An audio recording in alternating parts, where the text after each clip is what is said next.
চলে আসলাম তোমাদের মাঝে। আজকে আমি চিংড়ি মাছ, ঢেঁড়স, বরবটি দিয়ে রেসিপি তৈরি করে দেখাবো। তো এখানে প্রথমত আমি তেল, পরিমাপ মতো পেঁয়াজ দিয়ে ভালোভাবে কষিয়ে চিংড়ি মাছগুলো দিয়ে দিলাম। এখন আমি চিংড়ি মাছগুলো ভালোভাবে কষিয়ে নিব। তো এখানে চিংড়ি মাছগুলো কষিয়ে নিতে আমার প্রায় 10 থেকে 15 মিনিট সময় নিলাম।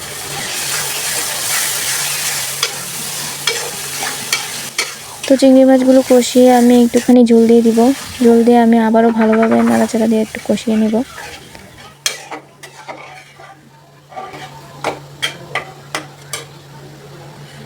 এই যে আমার রেসিপির কালারটা অনেক সুন্দর হয়েছে। তো ওইভাবে আমার মতো সহজলভ্যে যারা যারা রান্না করতে চান অবশ্যই বাসায় ট্রাই করে দেখবেন।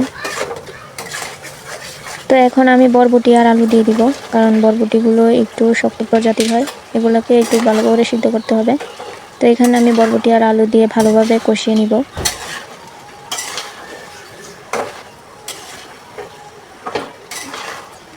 ভালোভাবে কষিয়ে নেওয়া হয়ে গেলে এখন আমি দিয়ে দিব ঢেঁড়স। তো এখানে একসাথে ঢেঁড়সটা না দেওয়ার কারণ হচ্ছে ঢেঁড়স হচ্ছে নরম জাতীয়, বেশি নরম হয়ে গেলে তরকারিটা আবার ভালো লাগবে না। তো এখন আমি ভালোভাবে কষিয়ে আবার 10 থেকে 15 মিনিট সময় নিব। তো আমি আবার একটু পর পর এসে তরকারিটা নাড়া দিয়ে দেবো। এখন আমি ঢাকনা দিয়ে দিচ্ছি। কিছুক্ষণ পর আমি আবারও এসে তরকারিটা একটু নাড়াচাড়া দিয়ে নিলাম।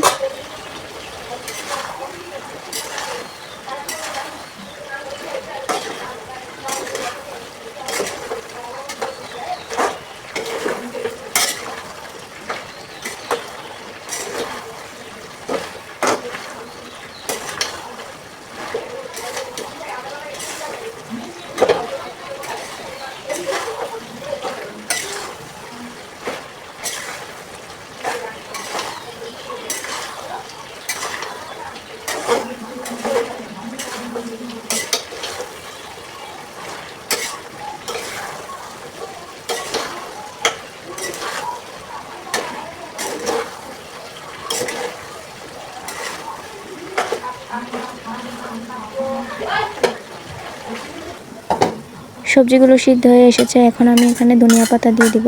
তো ধনিয়া পাতা দিয়ে দেওয়ার পরে এখানে আমি আবার ভালোভাবে নাড়াচাড়া দিয়ে দিব। তারপর এখানে আমি তরকারিতে ঝোল দিয়ে দিব পরিমাপ মতো। ঝোল দেওয়া হয়ে গেলে এখানে আমি আবারও একটু নাড়াচাড়া দিয়ে 10 থেকে 15 মিনিট সময় নিব।